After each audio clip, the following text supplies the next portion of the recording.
Oke, shalom, selamat pagi semuanya. Kita bersyukur, berterima kasih pada Tuhan. Pagi hari ini kita boleh bersama-sama lagi bersekutu, berkumpul di dalam nama Tuhan. Dan Tuhan hadir dimanapun kita berada. Dan Tuhan tidak dibatasi oleh ruang dan waktu.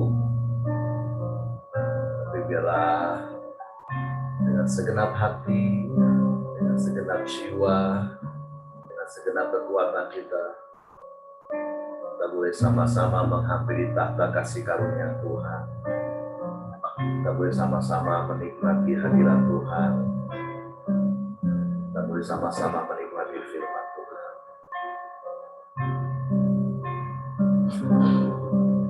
Bapa, kami bersyukur, kami berterima kasih kepadamu pagi hari. Kami bersyukur buat kasih karunia-Mu. Kami bersyukur buat kemurahan dan kebaikan-Mu, buat kasih setia-Mu yang selalu baru setiap pagi dalam hidup kami. Pagi hari ini kami datang menghadap hadirat-Mu,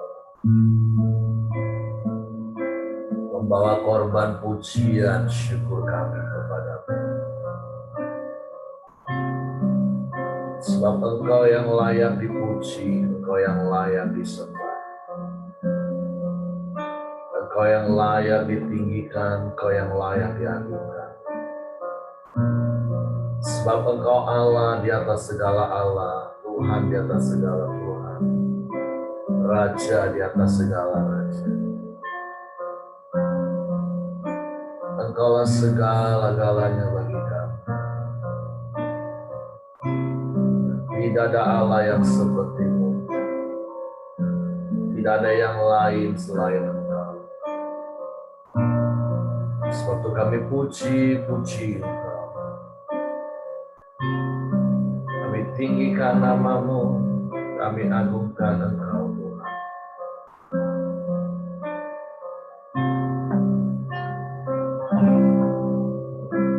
Di hadapan hadirat-Mu ya Bapa, ku datang dengan penuh kerinduan. Di hadapan hadirat-Mu ya Bapa, segala keangkuhanku hilang. Di hadapan-Mu ya Bapa, di hadapan hadirat-Mu ya Bapa, ku datang dengan penuh kerinduan. Di hadapan hadirat-Mu ya Bapa, segala keangkuhanku hilang. Ku sembah Kau ya Bapa, ku sembah Kau ya Tuhan, ku tinggikan nama-Mu Yesus dalam hidupku selalu. Kami datang dalam hadirat-Mu Tuhan, di hadapan hadirat-Mu ya Bapa, ku datang dengan penuh kerinduan. Di hadapan hadirat-Mu ya Bapa, segala keampunan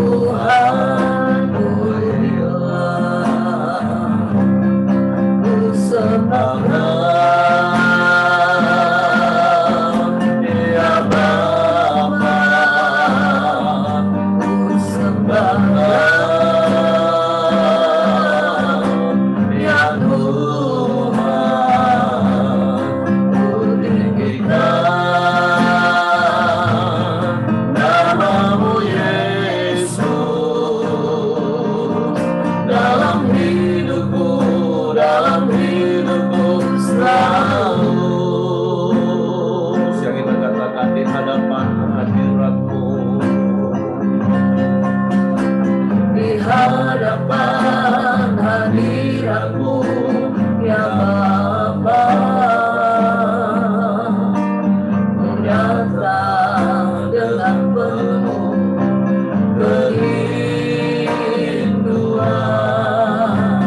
di hadapan hadirat-Mu ya Bapa. Segala keangkuhanku hilang, ku sembahkan ya Bapa, ku sembahkan ya Tuhan, ku tinggikan nama-Mu Yesus dalam hidupku selalu. Ku sembahkan ya Bapa, ku sembahkan ya Tuhan, ku tinggikan nama-Mu Yesus dalam hidupku selalu. Ku sembahkan ya Bapa, ku sembahkan ya Tuhan, ku tinggikan nama-Mu Yesus dalam hidupku selalu.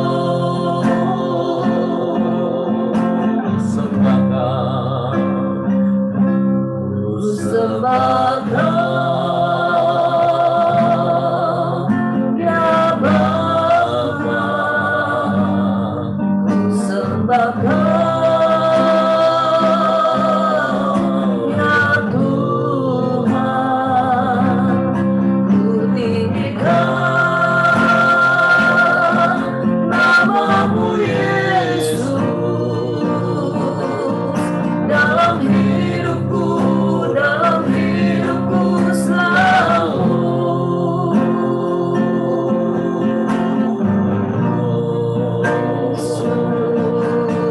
Kami sembah, hanya Kau kami puji,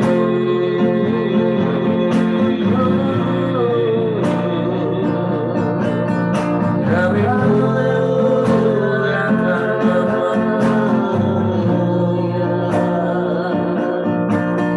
kami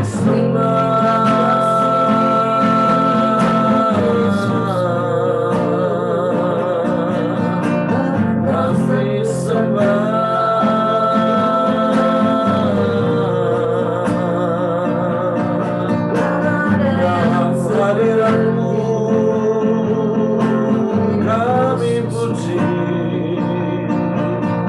kami tinggikan haleluya.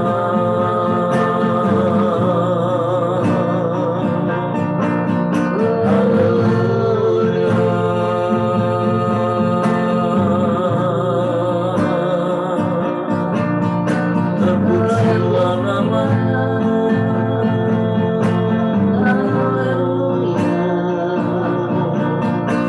terpujilah nama-Mu.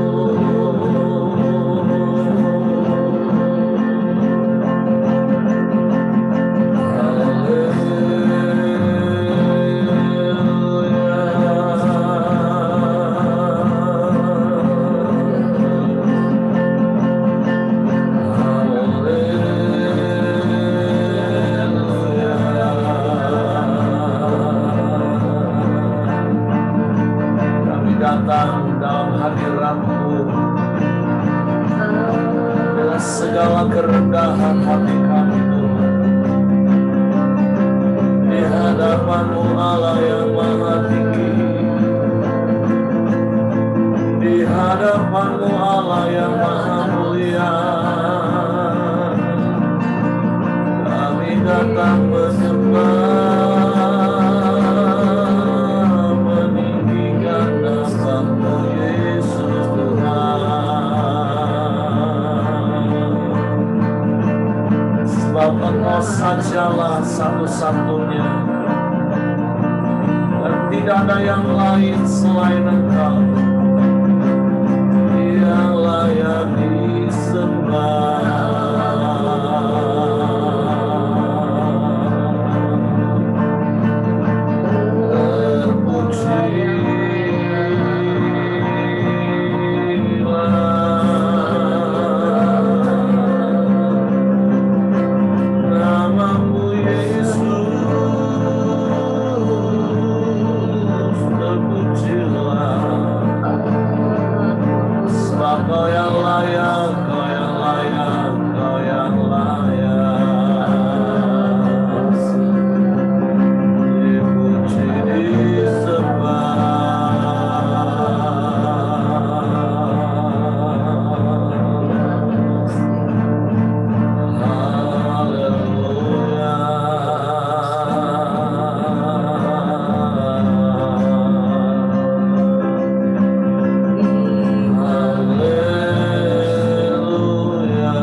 Satu-satunya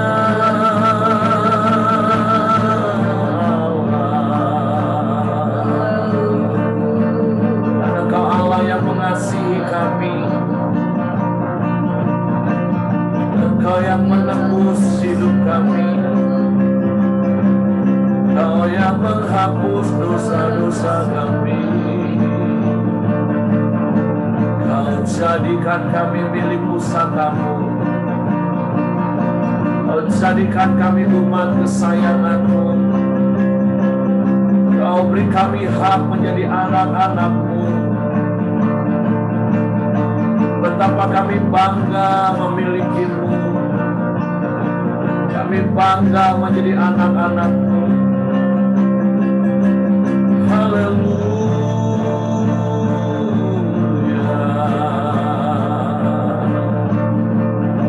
Engkau jagai kami seperti biji matamu. Engkau lindungi kami, Engkau bentengi kami dengan kasih setiamu. Engkau pelihara kami dengan kemurahan-Mu. Kami bersyukur, kami bersyukur, kami bersyukur, kami bersyukur, kami sembah, kami sembah, kami sembah.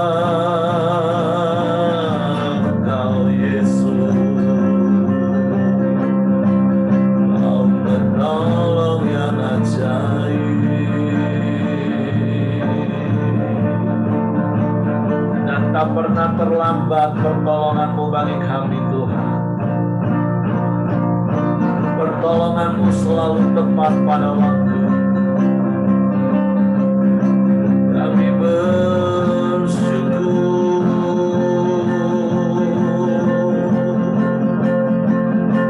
Sebab itu hati kami tetap tinggal tenang di dalam hadirat-Mu. Kami aman di dalam-Mu.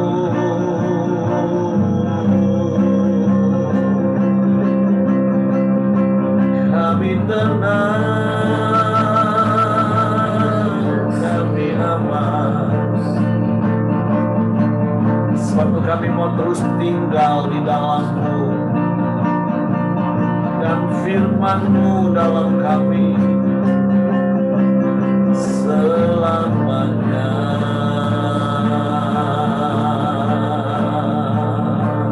Haleluya, haleluya, haleluya. Haleluya, haleluya, haleluya.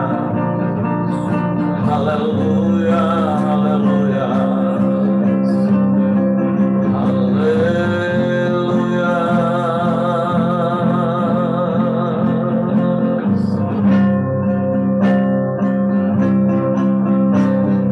Hatiku tenang berada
tertuju padamu, ku rasakan kasih-Mu Tuhan.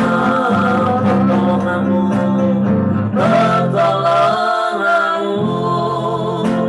begitu ajaib, amin. Kau telah memikat hatiku di saat aku rasaku lagi, di situ tangan-Mu bekerja. Pertolongan-Mu begitu ajaib, Kau telah memikat hatiku. Ini mataku tertuju padamu, ku rasakan kasih-Mu Tuhan. Ini mataku tertuju padamu, ku rasakan kasih-Mu Tuhan. Ini mataku tertuju padamu, ku rasakan kasih-Mu Tuhan.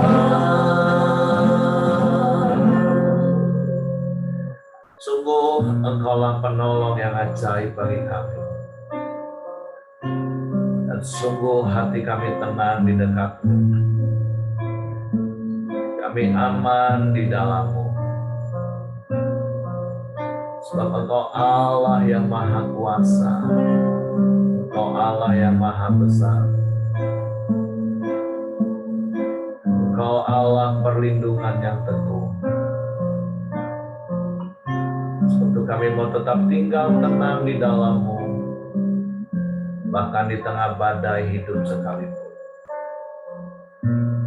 Karena kami percaya kuasa-Mu lebih besar daripada apapun kita. Sebab kami bersyukur dan kami bangga punya Allah yang seperti itu. Sungguh tidak ada yang lain selain Engkau Tuhan. Engkau satu-satunya, tidak ada yang sama seperti-Mu. Engkau Allah yang begitu mengasihi kami. Engkau yang menunjukkan kasih setia-Mu setiap waktu, setiap saat dalam hidup kami. Sungguh kami bersyukur, kami berterima kasih kepada-Mu. Berpujilah nama-Mu Tuhan. Berpujilah nama-Mu Tuhan. Engkau baik, Engkau sungguh baik, Engkau sangat baik, dan Engkau selalu baik bagi kami. Kami bersyukur pagi hari ini Padamu. Kami siapkan hati kami untuk dengar firman-Mu pagi ini. Roh Kudus tolong kami untuk mengerti, untuk kami memahami firman-Mu, sehingga kami percaya firman-Mu, dan kami melakukannya dalam hidup kami. Kami sambut firman-Mu dalam nama Yesus Tuhan. Haleluya, haleluya, haleluya. Amin, amin. Oke, silakan, Yape. Ya, selamat pagi. Pagi. Kedengaran ya suaranya ya. Bagus. Thank you buat Heri. Kita pagi hari ini bersyukur adalah orang-orang yang berbahagia, yang cinta Tuhan, pagi-pagi dapat bangun berkoramdio bersama-sama. Pagi ini kita mau belajar sama-sama firman Tuhan dalam 1 Korintus 6 ayat 1 sampai 11. Demikian bunyinya. Mencari keadilan pada orang-orang yang tidak beriman. Apakah ada seorang di antara kamu yang jika berselisih dengan orang lain berani mencari keadilan pada orang-orang yang tidak benar dan bukan pada orang-orang kudus? Atau tidak tahukah kamu bahwa orang-orang kudus akan menghakimi dunia? Dan jika penghakiman dunia berada dalam tangan kamu, tidakkah kamu sanggup untuk mengurus perkara-perkara yang tidak berarti? Tidak tahukah kamu bahwa kita akan menghakimi malaikat-malaikat?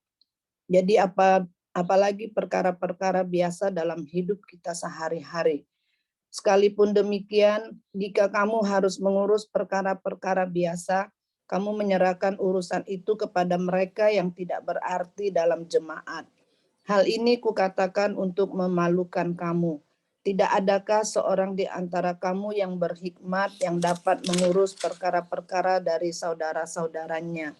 Adakah saudara yang satu mencari keadilan terhadap saudara yang lain, dan justru pada orang-orang yang tidak percaya? Adanya saja perkara di antara kamu yang seorang terhadap yang lain telah merupakan kekalahan bagi kamu. Mengapa kamu tidak lebih suka menderita ketidakadilan? Mengapakah kamu tidak lebih suka dirugikan? Tetapi kamu sendiri melakukan ketidakadilan dan kamu sendiri mendatangkan kerugian. Dan hal itu kamu buat terhadap saudara-saudaramu. Atau tidak tahukah kamu bahwa orang-orang yang tidak adil tidak akan mendapat bagian dalam kerajaan Allah? Janganlah sesat. Orang cabul, penyembah berhala, orang berzina, banci, orang pemburit, pencuri, orang kikir, pemabuk, pemfitnah, dan penipu tidak akan mendapat bagian dalam kerajaan Allah. Dan beberapa orang di antara kamu demikianlah dahulu, tetapi kamu telah memberi dirimu disucikan, kamu telah dikuduskan, kamu telah dibenarkan dalam nama Tuhan Yesus Kristus dan dalam roh Allah kita. Puji Tuhan. Bapak Ibu, yang saya dapatkan dalam firman Tuhan pagi hari ini ya, bahwa pengadilan itu adalah hak Tuhan ya. Nah, kita ini menjadi anak Tuhan ini dituntut untuk menjadi sempurna di hadapan Tuhan dan tidak melakukan untuk penghakiman dan pengadilan ya. Nah, anak Tuhan itu tujuannya apa? Kalau kita mempunyai masalah atau sakit hati kepada orang lain, terus kita adilin, naik ke hukum gitu kan. Nah, itu adalah tujuan di dalam hatinya untuk satu balas dendam. Tetapi firman Tuhan ini ajarkan kita bahwa apakah ada seorang di antara kamu, berarti yang ada di kita di Koramdio ini, firman Tuhan tanya tentang kita, yang jika berselisih dengan orang lain berani mencari keadilan pada orang-orang yang tidak benar dan bukan pada orang-orang kudus. Pagi hari ini kita diingatin firman Tuhan. Mungkin di antara kita ada berselisih, ataukah di dalam rumah tangga kita berselisihkah kita suami istri? Tuhan bilang dalam firman Tuhan ini, berani mencari keadilan pada orang-orang yang tidak benar, atau kita melalui jalur hukum. Firman Tuhan pagi ini tegur kita, lebih baik kita ada pada orang-orang kudus. Maksudnya ya orang-orang kudus itu yaitu di dalam lingkungan kita, anak-anak Tuhan. Kenapa? Kalau kita mempunyai masalah lalu kita lewat jalur hukum, ataukah kita di luar anak-anak Tuhan, itu kan akan mempermalukan kita sebagai anak-anak Tuhan ya. Orang bisa mencap kita menjadi anak-anak Tuhan. Tapi kalau kita ada di dalam komunitas, di dalam anak-anak Tuhan, apakah melalui gembala, itu lebih baik, dan ada doa yang kita panjatkan atas perkara kita ya. Nah, pagi hari ini firman Tuhan yang di ayat kedua itu katakan, atau tidak tahukah kamu bahwa orang-orang kudus akan menghakimi dunia. Nah, berarti kita itu adalah orang-orang yang tertinggi yang Tuhan percayakan kepada kita, bahwa kita itu akan menghakimi dunia. Jadi kalau kita sebelum menjadi hakim, kita harus hidup kita ini menjadi orang-orang yang benar. Nah, untuk menjadi orang-orang benar, itu kita harus ada di dalam Tuhan, kita melakukan apa yang dikatakan firman Tuhan. Memang tidak gampang, tapi kalau kita mempunyai hati yang sungguh-sungguh untuk belajar dan melakukan firman Tuhan, ya, ini yang kita harus renungkan. Kebenaran-kebenaran firman Tuhan itu yang harus kita lakukan sehingga kita bisa dapat menjadi hakim atas dunia ini, seperti firman Tuhan katakan, kita dipercaya oleh Tuhan itu untuk menghakimi dunia ini, ya. Nah, kita mau belajar rendah hati untuk melepaskan hak kita itu. Kita mau belajar rendah hati, kita mau belajar seperti Tuhan Yesus. Ketika Tuhan Yesus diserahkan, dia diadili, dia tidak berdosa karena kesalahan kita, dia mau rela. Bapa di surga merelakan anaknya untuk diadili, dihakimi, disiksa, dicambuk, dan sampai mati di kayu salib. Itu yang harus kita renungkan di dalam hidup kita sebagai pengiringan kita kepada Tuhan Yesus. Kalau itu kita sering renungkan, selalu kita renungkan pengorbanan Tuhan itu, pengadilan untuk kita mau mencari keadilan di dalam hidup kita itu tidak akan terjadi. Kita mau melepaskan hak. Di dalam kita mau baca di dalam Ibrani 10 ayat 30 katakan, sebab kita mengenal Dia yang berkata, pembalasan adalah hakku, akulah yang akan menuntut pembalasan. Nah, Tuhan katakan bahwa pembalasan itu adalah hakku. Nah, jadi kita mau belajar rela. Mungkin ya, di dalam rumah tangga kita pasti ada selisih paham suami istri, tapi kita mau belajar untuk rendah hati, untuk kita tidak saling menghakimi, bahkan mungkin ke pengadilan, ya, mungkin kalau istri atau suami yang bersalah. Yuk, pagi hari ini firman Tuhan mau mengajar kepada kita untuk melepaskan segala apa mungkin kita merasa kita ini tidak diperlakukan dengan adil. Kita mau belajar melepaskan hak Tuhan itu untuk melakukan keadilan itu kepada hidup kita, ya. Nah, ayat yang ketiga, tidak tahukah kamu bahwa kita akan menghakimi malaikat-malaikat. Jadi apalagi perkara-perkara biasa dalam hidup kita sehari-hari. Sekalipun demikian, jika kamu harus mengurus perkara-perkara biasa, kamu menyerahkan urusan itu kepada mereka yang tidak berarti dalam jemaat. Dan seterusnya, Bapak Ibu. Nah, jadi pagi hari ini firman Tuhan itu mengajar kita bahwa kita tidak untuk membalas dendam, ya. Karena kita adalah milik Tuhan. Kita ini adalah anak-anak Yesus, anak-anak Kristus yang sudah ditebus dengan darah yang mahal, ya. Nah, di ayat yang ke-6, adakah saudara yang satu mencari keadilan terhadap saudara yang lain dan justru pada orang-orang yang tidak percaya? Adanya saja perkara di antara kamu yang seorang terhadap yang lain telah merupakan kekalahan bagi kamu. Mengapa kamu tidak lebih suka menderita ketidakadilan? Mengapa kamu tidak lebih suka dirugikan? Nah, kalau kita melepaskan hak kita itu, kita itu merasakan kita itu rasa dirugikan, ya, merasakan tidak adil. Tetapi kalau kita melepaskan hak kita itu, kita mau serahkan pembalasan itu adalah hak Tuhan. Nah, itu yang kita menjadi hidup yang benar, yang kita akan menghakimi malaikat-malaikat. Nah, jadi Bapak Ibu, kami boleh merasakan bahwa perjalanan hidup kami itu, ya, kalau kami melakukan dengan pengadilan, ya, tidak sampai hari ini kami boleh melihat pembelaan Tuhan itu dalam rumah tangga kami, ya, baik dalam bisnis, baik dalam rumah tangga, ya. Saya boleh melihat bahwa dalam hidup dulu ya, waktu suami saya belum banyak mengenal kebenaran melalui camp ya, itu merasa hidup saya itu banyak dihakimi dan diadili. Tetapi berjalan dengan waktu, saya melihat bahwa penghakiman Tuhan itu ada, dan itu pun saya tidak mau ceritakan kepada siapa-siapa, itu ada di dalam hati saya. Nah, jadi kita mau belajar ketika kita merasa disakiti, kita merasa diadili atau dihakimi, itu biar kita berserah kepada Tuhan, karena kita punya Tuhan yang hidup, yang akan mengadili dalam segala perkara.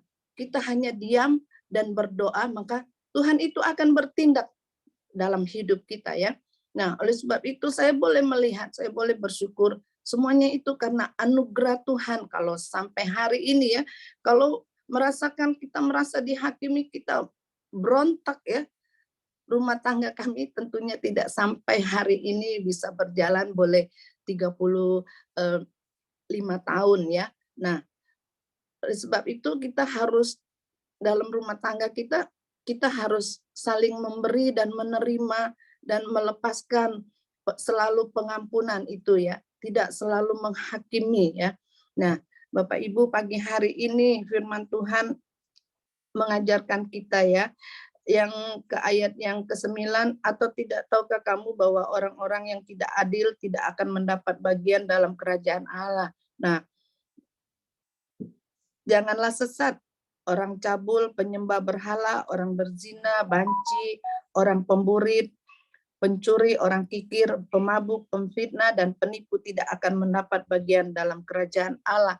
Nah, firman Tuhan pagi hari ini sudah jelaskan kepada kita bahwa orang-orang ini yang tidak akan menjadi bagian dalam kerajaan Allah. Oleh sebab itu, pagi hari ini kita mau belajar bersama-sama di dalam firman Tuhan bahwa kita akan melepaskan itu semua, kita mau berubah menjadi baik ya, menjadi lebih baik sampai menuju kesempurnaan berjumpa kepada Tuhan Yesus.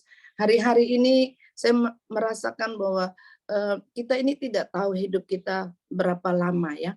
Kita boleh melihat kadang yang tua, yang sudah sakit, yang kita tunggu-tunggu Tuhan akan panggil, tapi Tuhan tidak panggil-panggil. Toto yang muda yang Tuhan panggil lebih dulu. Sebab itu kita selalu untuk berjaga-jaga dalam hidup kita untuk menjalani kebenaran di dalam firman Tuhan ya. Nah, Bapak Ibu, pagi hari ini itulah yang saya dapat dari firman Tuhan pagi ini, dan saya serahkan kepada Bapak Heri. Tuhan Yesus memberkati. Oke, terima kasih buat Japeng yang menyampaikan sharing firman Tuhan pagi hari ini. Jadi seperti apa yang disampaikan dari apa yang Paulus tulis kepada jemaat di Korintus pagi hari ini, tentu ada beberapa hal yang Tuhan mau ingatkan kepada kita, bahwa sekali lagi diingatkan bahwa kita ini orang-orang kudus. Paulus sekali lagi mengingatkan kita bahwa kita ini orang-orang kudus yang harusnya mempunyai cara hidup yang berbeda dengan orang-orang dunia. Nah, karena perbedaan cara hidup kita dengan orang dunia, maka Paulus pagi hari ini mengingatkan kita melalui firman Tuhan seperti apa yang Ibu Simon sampaikan, kalaupun ada di antara kita orang-orang percaya yang mengalami perselisihan, maka janganlah membawa persoalan itu ke orang-orang luar, orang-orang yang tidak kenal. Karena kita diingatkan oleh firman Tuhan pagi hari ini, bayangin Bapak Ibu, dunia, bahkan malaikat saja, kita yang akan mengadili, kita akan menghakimi. Masa hanya perkara-perkara perselisihan satu dengan yang lain, itu sampai harus dibawa kepada orang yang tidak mengenal Tuhan. Nah, itu hal yang pertama yang Paulus ingatkan. Nah, tentu di sisi yang lain, saya percaya Bapak Ibu yang sampai hari ini taat, setia, tekun, bersama-sama mengikuti Koram Deo, tentu ada begitu banyak hikmat Tuhan yang ada dalam hidup Bapak Ibu.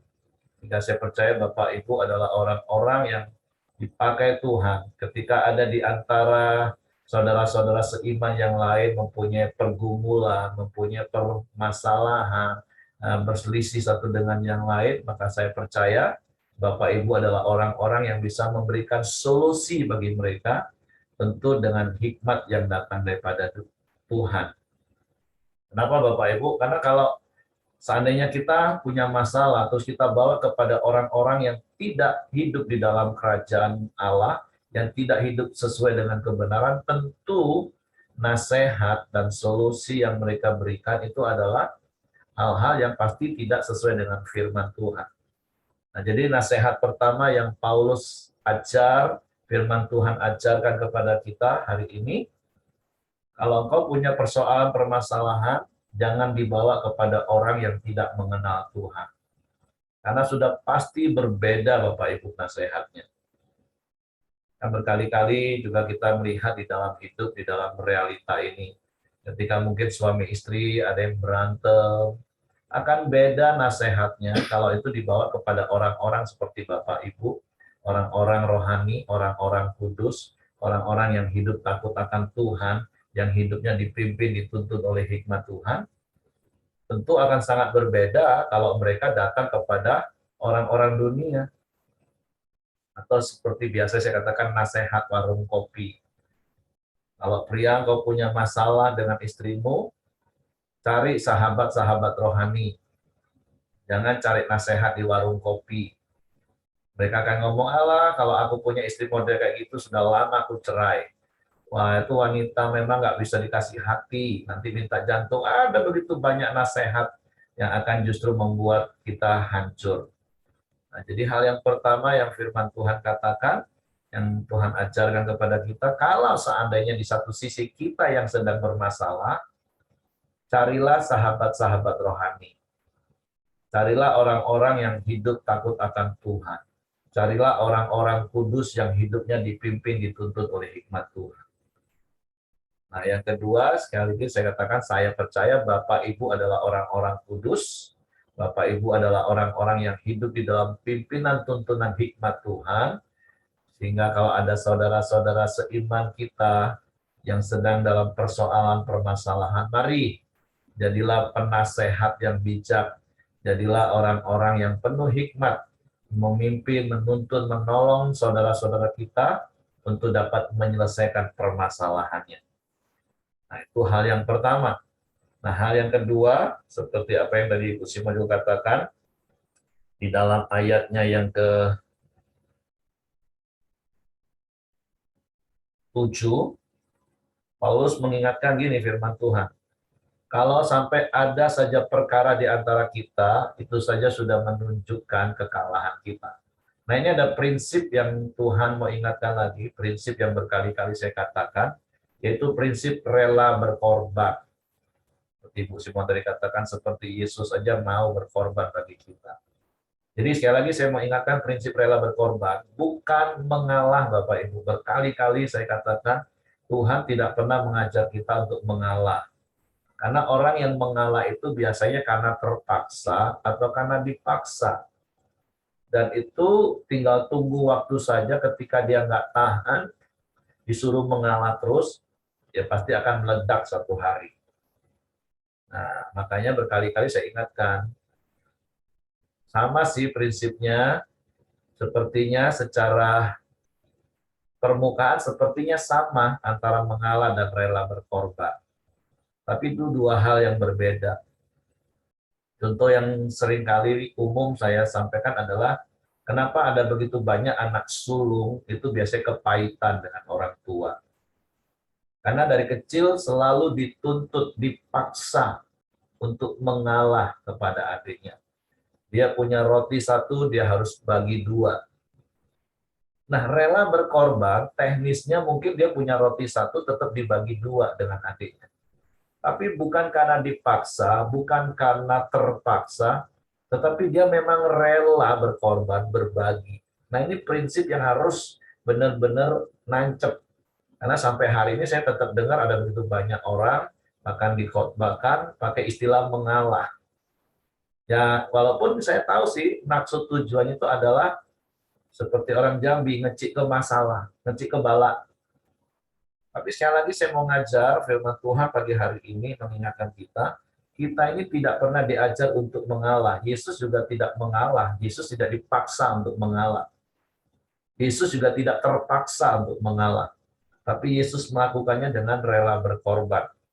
Makanya di bagian B dari ayat yang ke-7 katakan gini, mengapa kamu tidak lebih suka menderita ketidakadilan? Mengapa kamu tidak lebih suka dirugikan? Kenapa sih kadang suami istri bisa selisih? Kenapa sih satu dengan yang lain jemaat bisa berselisih? Sama-sama nggak mau rela berkorban. Sama-sama masih mau ego. Makanya Paulus katakan, mengapa kamu tidak lebih suka menderita ketidakadilan? Mengapa kamu tidak suka? Mengapa kamu tidak lebih suka? Maaf. Mengapa kamu tidak lebih suka menderita keadilan? Siapa sih Bapak Ibu yang suka mengalami ketidakadilan? Siapa sih yang suka mengalami dirugikan? Secara daging memang tidak. Tapi Paulus katakan, mengapa kamu tidak lebih suka menderita ketidakadilan? Artinya begini, kalau seandainya hal itu menjadikan kita berselisih, mengapa kita nggak lebih suka menerima ketidakadilan itu? Artinya rela berkorban. Bukan terpaksa loh Bapak Ibu, kalimatnya jelas. Mengapa kamu tidak lebih suka? Artinya kita lebih suka menderita ketidakadilan, yang penting nggak berantem. Itu kan namanya rela berkorban, bukan mengalah. Kalau orang mengalah itu bukan lebih suka Bapak Ibu. Orang mengalah itu pasti nyesek. Orang yang mengalah itu pasti rasanya terpaksa Bapak Ibu. Tapi firman Tuhan nggak pernah ngajarin kita mengalah sekali lagi. Firman Tuhan mengajarin kita itu rela berkorban. Oke, aku rela berkorban ngalami ketidakadilan, yang penting kita nggak berantem.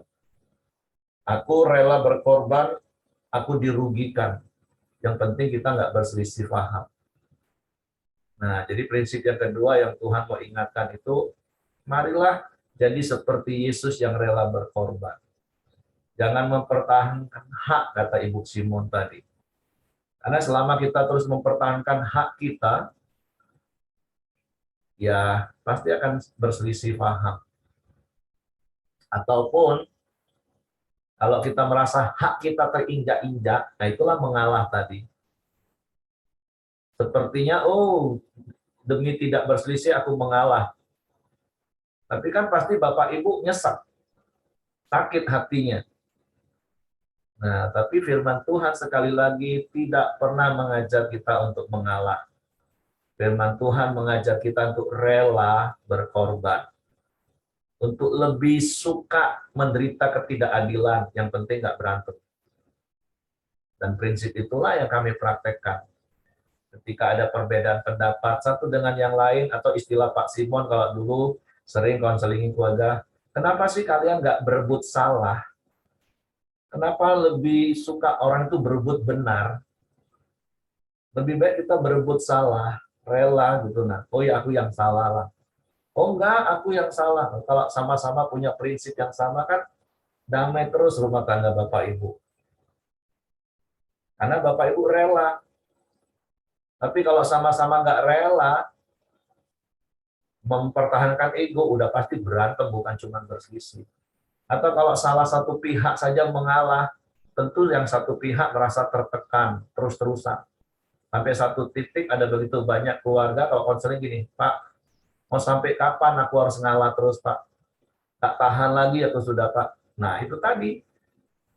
Karena diajari suruh mengalah, mengalah, mengalah. Dan saya berdoa, saya menghimbau Bapak Ibu orang-orang yang punya hikmat, bijak, jangan sekali-sekali nasehatin orang untuk terus mengalah Bapak Ibu. Sekali dia punya masalah, kita ajarin untuk mengalah, mungkin iya. Tapi kalau terus-terusan, nanti dia akan datang dengan kita, sampai kapan aku ngalah, Pak? Aku sudah ngalah terus, tambah diinjak-injak aku. Nah, jadi prinsip yang Tuhan mau ajar itu bukan mengalah Bapak Ibu. Rela berkorban. Karena kalau kita rela berkorban itu artinya kita lebih suka menderita ketidakadilan. Kita lebih suka mengalami kerugian. Gak apa-apa. Yang penting nggak berantem. Jadi itu prinsip. Dan yang bagian terakhir ya Paulus ingatkan dengan tegas. Ayat yang ke-11. Dan beberapa orang di antara kamu demikianlah dahulu. Dulu sih memang kita seperti itu. Seperti apa yang dicatat di ayat 9, ayat 10. Iya, itu dulu. Tapi seharusnya sekarang enggak lagi. Karena kata yang dicatat di ayat 9 dan 10 itu kan ada awalan pe. Seperti gini, kita bisa melakukan cocok tanam, kita bisa bertani. Tapi kita bukan petani. Artinya petani itu kan memang kerjaannya bertani. Makanya di awal, di 1 Korintus 1 ayat 2 saya katakan, kita harusnya lebih fokus pada apa yang Yesus sudah lakukan. Seperti apa yang Paulus ingatkan.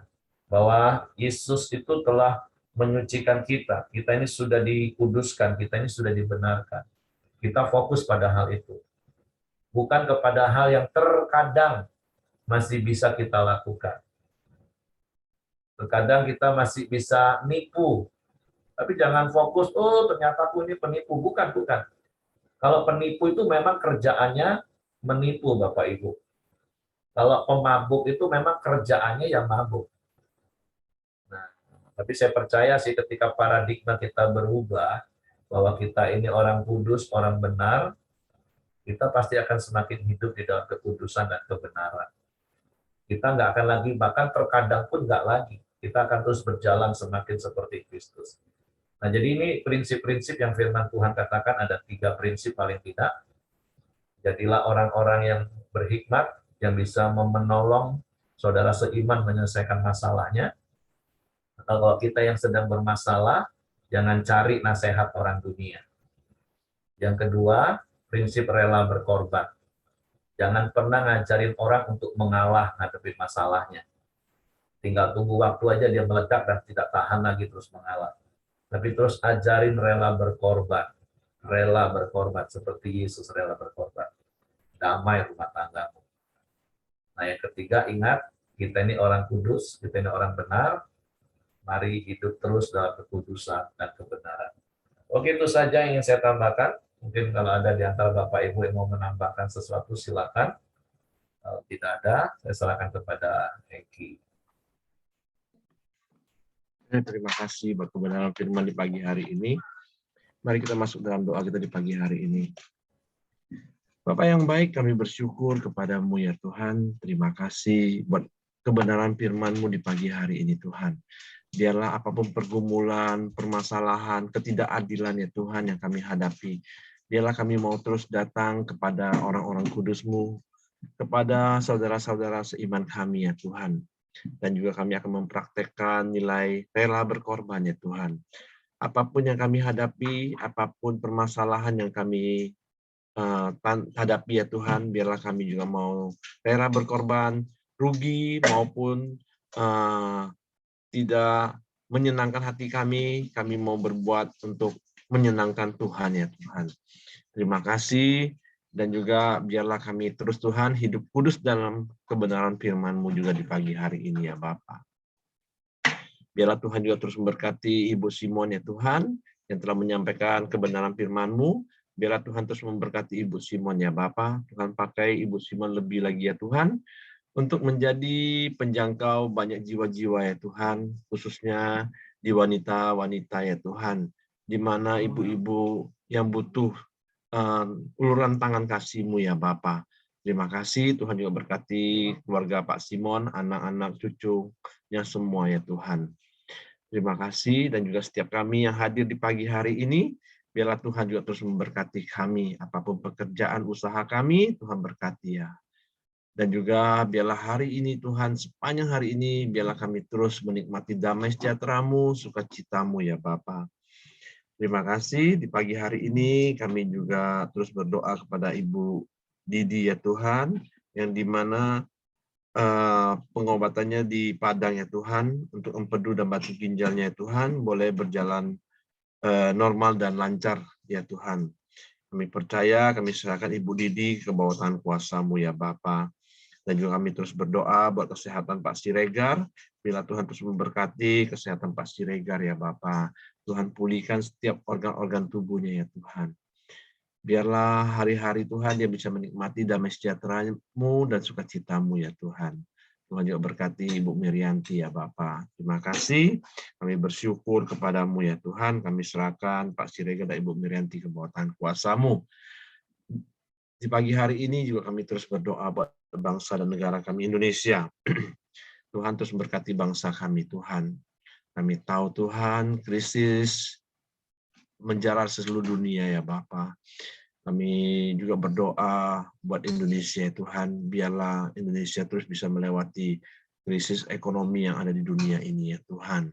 Biarlah Indonesia terus bisa bangkit ya Tuhan. Biarlah Indonesia Tuhan terus bisa dipulihkan perekonomiannya ya Tuhan. Terima kasih ya Tuhan, Tuhan berkati bangsa kami Indonesia ya Tuhan. Dengan berkat-Mu yang berlimpah-limpah ya Tuhan. Dan juga curahkan damai sejahtera-Mu atas bangsa ini ya Bapa. Terima kasih ya Tuhan. Kami serahkan bangsa kami Indonesia ke bawah tangan kuasa-Mu. Mari kita masuk dalam doa Bapa kami. Bapa kami yang di surga, dikuduskanlah nama-Mu, datanglah kerajaan-Mu, jadilah kehendak-Mu di bumi seperti di surga. Berikanlah kami pada hari ini makanan kami yang secukupnya, dan ampuni kami akan kesalahan kami seperti kami juga mengampuni orang yang bersalah kepada kami. Dan janganlah membawa kami ke dalam pencobaan, tetapi lepaskanlah kami daripada yang jahat. Karena Engkau yang punya kerajaan dan kuasa dan kemuliaan sampai selama-lamanya. Amin. Ibu Simon silakan tutup dalam doa. Bapak, terima kasih pagi hari ini. Kami bersyukur Tuhan, kami boleh belajar dari firman-Mu, dan kami mau menjadi pelaku firman-Mu Tuhan. Engkau tolong kami, mampukan kami ya Bapak, agar kami belajar seperti Engkau ya Bapak dalam hidup kami mengiring Engkau. Tuhan tolong saat pagi hari ini kami teringat buat Ibu Yuni Tuhan. Tuhan tolong jamah dia. Biarlah apapun yang dia hadapi, sakit penyakitnya Tuhan cabut dalam nama Yesus. Bahkan terapinya Tuhan, Engkau tolong dia, kuatkan dia, Tuhan sembuhkan segala sel-sel kanker. Tuhan cabut, sudah gantikan sel yang baru dalam nama Yesus. Kami usir dari segala kekhawatiran, ketakutan dalam nama Yesus. Membuat hidupnya terbelenggu kami saat ini, patahkan dalam nama Yesus. Tuhan, Kau berikan melihat kuasa-Mu untuk bekerja dalam hidupnya. Kami serahkan dalam tangan-Mu Tuhan, berkati hati dan pikirannya Tuhan. Bahkan buat anak-anaknya Tuhan tuntun, sehingga mempunyai masa depan. Hidupnya tidak khawatir lagi, hidupnya Engkau yang berkuasa atasnya ya Bapak. Kami serahkan dalam tangan-Mu Tuhan. Terima kasih Engkau memberkati juga setiap kami yang ada di Koramdio ini Tuhan. Dalam masalah, dalam sakit penyakit Tuhan, Engkau yang campur tangan di setiap anak-anak-Mu. Berkati setiap usaha anak-anak-Mu, berkati setiap pelayanan anak-anak-Mu Tuhan. Kami serahkan sepanjang hari ini berjalan bersama di dalam tangan Tuhan. Biarlah berkat Bapak Abraham, Ishak dan Yakub itu menyertai kami, keluar masuk rumah tangga kami, melindungi, memagari kami semua ya Bapak. Terima kasih Bapak, terpujilah nama-Mu, kami naikkan doa sembahyang kami hanya di dalam nama Tuhan Yesus. Haleluya. Amin. Oke, semangat pagi, selamat beraktivitas, Tuhan memberkati.